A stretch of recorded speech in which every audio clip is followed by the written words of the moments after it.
Who are the enemies of Europe? The question may be answered in different ways, according to one's degree of political incorrectness, and even the laws of the country in which one is answering the question. I'm sure that most of you already believe that you know the answer. We will see. Who are the most dangerous enemies of Europe? Europeans.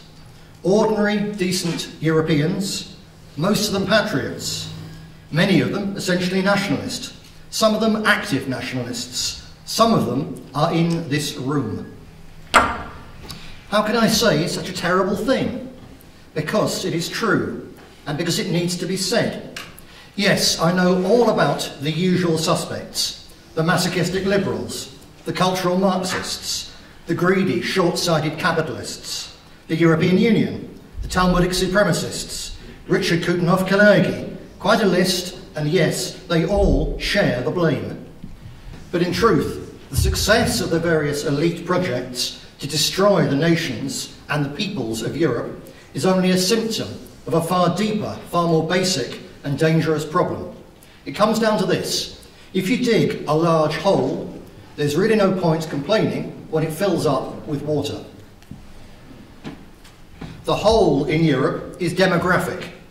Now, when nationalists talk of demography, they generally talking about immigration and the supposedly high birth rate of the immigrants. Unfortunately, this is only half of the story, because the brutal truth is that the immigrants do not have high birth rates. They have something approaching normal birth rates. The only reason they appear high is in comparison with our birth rates, which are catastrophically, suicidally low.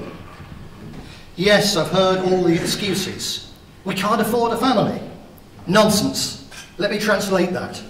We can't afford to have children and holidays and all the other consumer baubles without which our friends will consider us losers. So we have a small dog instead of children. And when we see the local school filling up with immigrants, we'll either pretend it's a wonderful thing, or we'll demand the politicians do something about it, and in either case, we'll move away as quickly and as far as possible. No one forces the physically and mentally healthy majority of the enormous heterosexual populations of the nations of Europe to be childless, or to have just one child, or to stop at 2, which is still below replacement level. Yes, there are economic problems, but they don't stop the immigrants reproducing at our tax expense. Yes, our TV screens and education system overflow with leftist white genocide propaganda about overpopulation and guilt. Yes, we all face a daily avalanche of capitalist marketing which tries to convince us that we simply cannot live without the latest needlessly created want. But it is our decision to allow ourselves to be infected by this poison. And Europeans have done so by the hundreds of millions. Our demographic winter is caused not by black and brown babies, it's about the lack of white ones. From Vladivostok to Lisbon, from the Arctic Circle to Lampedusa, the cradles are empty, the nurseries are silent, except for the ticking of the clock as time runs out for our kind and for the materially brilliant society which we created and have now thrown away. And the same is true in the New World. Many patriots and all nationalists understand that we are being replaced in our own homelands. The better informed can debate long into the night exactly which gang of anti-white globalist criminals has played the key role in the decision to push this great replacement. But they do better to spend much less time debating and complaining and much more time looking for spouses and making babies. Because the maternity wards and schools can only fill up with immigrant children because they are already empty of our own. Faced with a shortage of young consumers and homegrown workers, capitalism and the welfare state alike actually have no choice but to look abroad for replacements. If our birth rate was actually remotely normal, then the anti-white, anti-Christian minorities could plot and lie as much as they always have and always will, but most of their plans would be smashed on the rocks of fact. When you have a large, young and growing population, there simply isn't physical room to bring in others, or psychological space for the ideologies of guilt and collective suicide.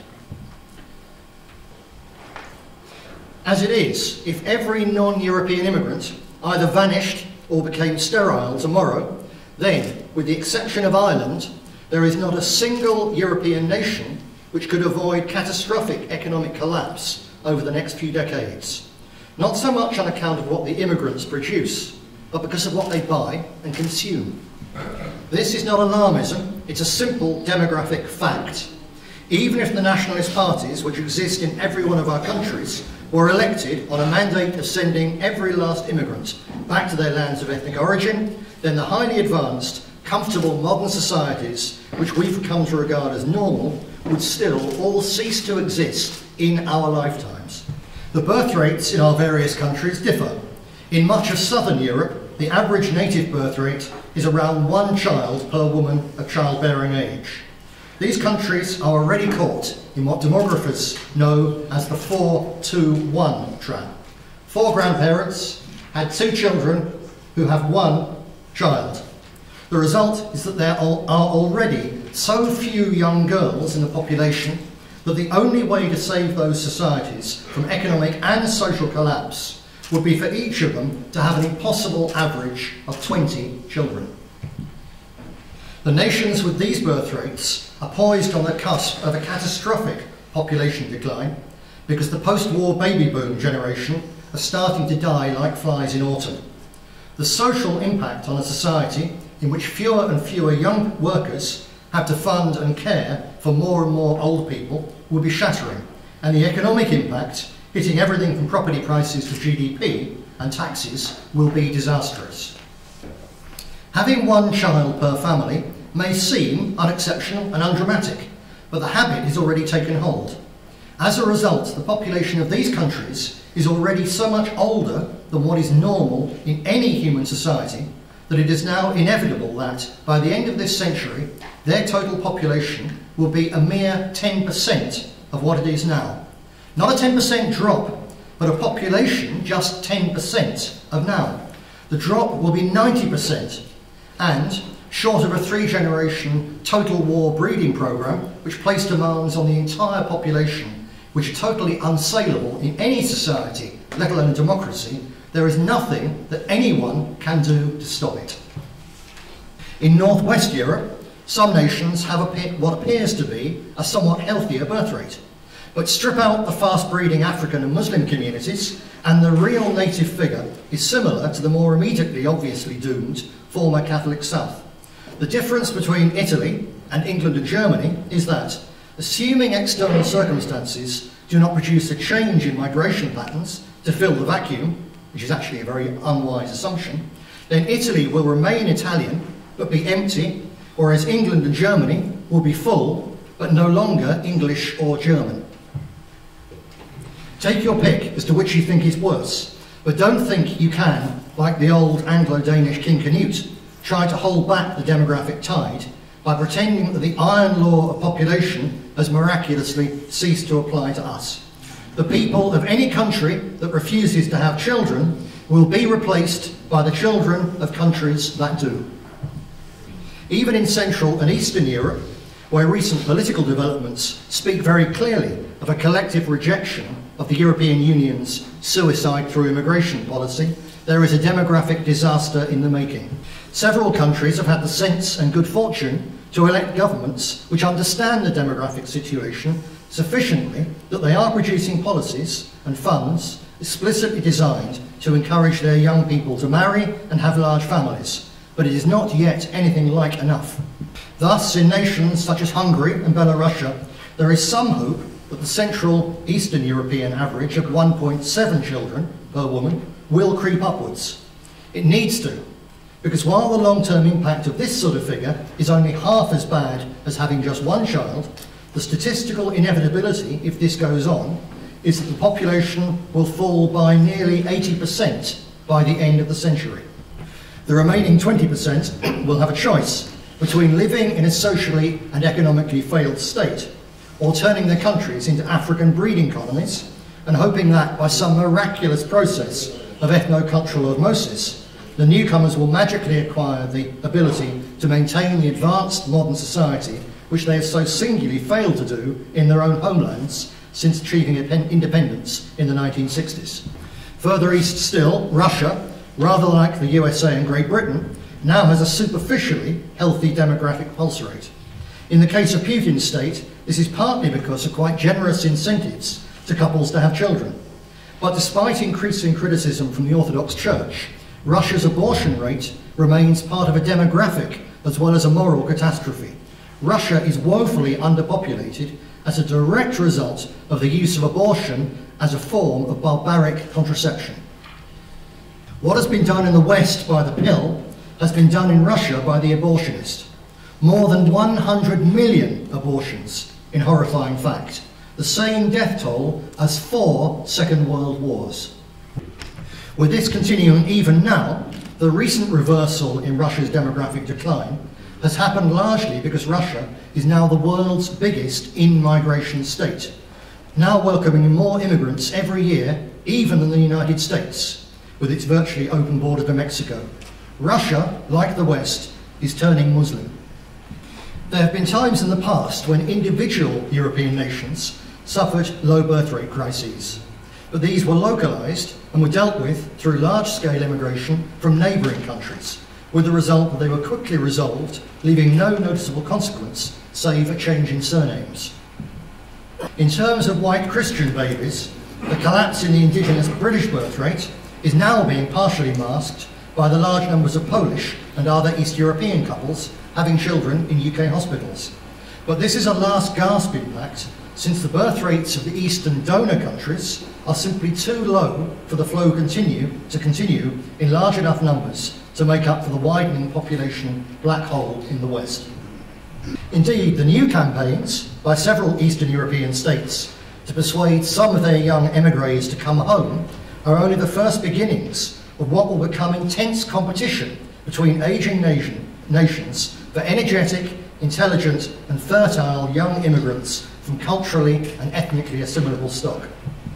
Whether to Eastern Europe or the New World, the West will lose out heavily in this competition, as the economic problems caused by a rapidly ageing population are made worse by the social and economic failure of the programme to replace us with third world immigrants. The further growth of Wahhabi terrorism amongst those populations will add to the temptation for young people in the West to leave for the homogeneous peace and growing economies of Eastern Europe. Meanwhile, campaigns by countries such as Australia, New Zealand and Argentina to attract young Brits, Spaniards, Italians and so on will become increasingly aggressive and compelling. The gaps will have to be filled somehow. Robotisation, the route being taken by Japan to deal with the same crisis, undoubtedly has a role in reducing the need for unskilled and repetitive labour. But robots will not buy consumer goods, so they are of limited use in a capitalist society with a debt-based fiat money system which relies on economic growth to function. Thus, everyone involved, capitalists wanting consumers as well as cheap labour, young people wanting others to share the tax burden of supporting so many pensioners, and old people needing affordable care workers, will all have very compelling reasons to back the ideologically motivated mania of various elite groups for continued mass immigration. So the decisions and actions needed to transform current Western societies into a new system capable of surviving the indigenous demographic crash, while simultaneously reversing the tide of immigration, are simply impossible without a revolution for which there would be no support, which is why it will not happen and why we are all going to have to do this the hard way, which will take 100 years. Apart from the actual birth rate, the most telling statistic is the average age of women in each country. In Europe, the average woman is over 40 years old, effectively past childbearing age. The figure in France and the Czech Republic is 41, Belgium 43, and Germany, even with all those young Turks, 46. In North Africa and Mexico, the average woman is aged between 30 and 35, but some are as low as 27 in Algeria and 25 in Egypt, so there are plenty of bogus refugees to come over the next few decades. Long term, however, look to Pakistan, average age just 22, and above all the sub-Saharan Africa, where the average female is between 14 and 20 years old. So the only part of the world with a population young enough and fast growing enough to replace the vast numbers missing in the north, thanks to routine contraception, mass abortion, the promotion of homosexuality, and a culture that sees babies as a burden, is sub-Saharan Africa. But anyone who believes that we can assimilate untold millions of Africans, thoroughly decent folk, though many of them are as individuals, and use them to maintain normal levels of efficiency and civilization, has clearly never been to Africa. The liberal and capitalist elites saw this demographic deficit coming decades ago, and for a variety of reasons they decided that the solution was the Great Replacement, something now so far advanced they no longer even bother to deny it. The irony that the crisis is the direct result of their own ideologies and policies goes largely unnoticed, while even a debate as to what extent the death of the industrial West is suicide or murder is now largely a matter of academic interest, because it is already a fait accompli. Nothing like this has been seen since the collapse of the Roman Empire. The dieback rate over one short century will be nearly 3 times as bad as the Black Death, and this in highly complex societies much more vulnerable to systemic collapse than the simple, largely self-sufficient medieval village. Thus, we are caught between a jagged rock and a hard place. Allow continued mass third world immigration, or even stop it, but leave the existing fast breed economies in place, and see it dissolve our countries in crushing societal incompetence and multi-way civil and religious wars. Or stop and reverse it, which even if it became politically possible, which sadly is extremely unlikely, would involve us watching our economies and societies implode as the top-heavy age pyramid collapses under its own weight. Let me reiterate once more, this is not alarmism. It is simple demographic fact. It is not avoidable. We cannot choose an alternative future. It is going to happen as sure as the sun will set this evening. This is the decline of the West, or more accurately, the white North. Any discussion of the problem of the Islamization of Europe or of resistance to third world immigration, let alone of Reconquista, which fails to start from this factual base, is nothing more than hot air. But the moment we accept reality and look at future options in its cold, hard light, the future actually becomes clearer, even brighter, not for us or for the comfortable, familiar world in which we all grew up, but for the long-term survival of the people who created that remarkable world. The age of ease and comfort, the mass society of capitalist industrialism, is doomed to collapse, just as all human societies before have collapsed. But the collapse of a society, while it involves much suffering, does not automatically mean the extinction of the entire people who produced that society. It merely transforms the way the survivors and their descendants live their lives. A new form of society emerges from the rubble, perhaps simpler, but life goes on. We all know that the modern world is destroying our people, socially, culturally, and genetically. We also know that nationalism is based on the long-term view. The importance of what happens in our present is largely based on the fact that the present is the link between the past and the future of the nation. The long-term survival of our kind is all that really counts. That being the case, why should nationalists be upset by the fact that the disastrous diseases of liberalism and liberal capitalist society face certain catastrophic collapse within the next few decades? Uncomfortable, even deadly though the process will undoubtedly be for most of us individually, from a collective racial perspective, what is about to happen can be seen as the global equivalent of the Great Fire of London, which destroyed most of England's capital in 1666, but in the process also brought an end to the Great Plague. The very process of the coming demographically driven collapse of the modern world opens up the possibility that our people, the race which created that world, will emerge on the other side of the catastrophe, tougher, wiser, and with the long-term future of our race once more secure. There are a number of reasons, which we just do not have time to go into, as to why it is clear that this collapse will be very bloody. There will be a civil war in which the superior technical skills and higher average intelligence and capability for discipline of the indigenous side are set against the youthful vigour and ever-growing numbers and eagerness to die of so many of the newcomers. The explosion will undoubtedly cause massive casualties among unprepared and softened European populations, with young men particularly targeted for mass murder and young women seized as sex slaves. But it will also mean the end of liberalism and of the welfare state, all of which will combine with the higher birth rate, which is the natural response to war and ethnic conflict, to produce, at last, a baby boom in the European enclaves, which will emerge as the continent is balkanised.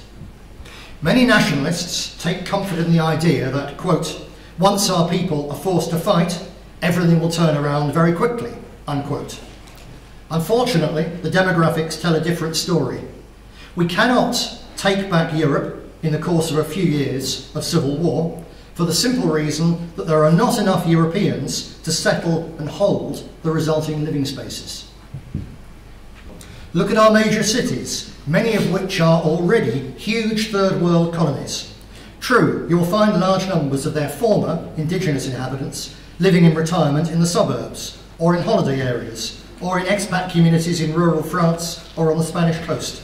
But London, Paris, Brussels and Berlin are already largely foreign cities, not because the previous inhabitants have moved, but primarily because they failed to replace themselves and have already died. The shrunken, ageing population will not take back the lost cities and lands because it's physically impossible to do so. We are already entering the third generation of geometric population decline, and the resulting crisis cannot possibly take less than 3 generations of geometric growth to reverse, which is why the new Reconquista is going to take 100 years. The most important element in the revival of European demographics will not be those who are forced by circumstances to have more children, but those who choose to do so, which is where long-sighted nationalist movements can really have an impact.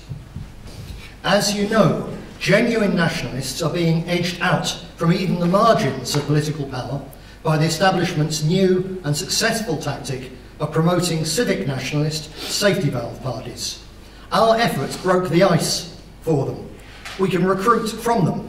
We can infiltrate our ideas into them, but we cannot compete with them at the ballot box. Denied any effective conventional role, we urgently need to find new ways of being relevant and of offering realistic hope to those who understand what's going on. Failure to do so will lead to a desperate minority losing their heads and drifting down the road to nihilism and counterproductive and morally indefensible terrorism. So instead of fixating on unwinnable elections, the nationalist minority should set itself the task of changing the reproductive behaviour of just 1% of the present generation just entering its childbearing years. Through a mixture of leading by example, constructive propaganda, practical work to help and encourage young families, the establishment of various experimental intentional communities, developing homeschooling programs and cultural and sports group, the aim is to get just 1% to move from having 1.1 children per couple to have at least 4 and preferably 6, still half the normal natural human reproductive rate, and to bring those children up in the expectation that they should do the same 20 or so years later. What if your existing state saw the danger and moved to break up what the liberal media would undoubtedly demonise as a new Nazi breeding programme? Very simple. Do what generations of Europeans persecuted for their religious beliefs did: move. The elites of Western Europe may be hell-bent on suicide, but the rising tendency in Central and Eastern Europe is to make the conscious decision to preserve European culture, civilization and identity. But while they do not face the parallel crisis of mass Third World and Muslim immigration, the Visegrad nations and their neighbours still face the demographic crisis of ageing populations. It will not therefore be many years before they understand that welcoming in large numbers of white flight refugees from the bankrupt and Islamic territorial failed states of Western Europe is not just a matter of humanitarian decency, but of their own future survival and prosperity too. And from there, what? A rerun of the first Reconquista of Spain, or the less well-known, but equally dramatic and successful, reconquest and resettlement of South Central Europe and the Balkans from the later Ottoman yoke. The Islamist warlord states, which will dominate the lost lands in the coming Dark Age, will themselves collapse thanks to their natural incompetence and brutality. Slave rebellions and expansionism by the European enclaves that survive in situ will be joined by the second and third generation of white flight emigres returning from their foster lands in the east to reclaim the soil of their ancestors. Together, they will fill the empty spaces left by the coming civilizational collapse. They will drive out the tyrants and their remaining supporters, liberate the oppressed, clear away the rubble, and rebuild the great cathedrals and the other reminders of the days before the catastrophe. In place of the failed experiment of liberal capitalism, they will build a new Europe, rooted in the faith of our forebears and built on the strongest of all foundations: the free soil farmer, owning and working his own fields, his wife the undisputed mistress in their own home, and their children growing up in communities of our own kind, ready to take on the responsibility of liberating, tending and defending our land, our Europe, every last inch of it.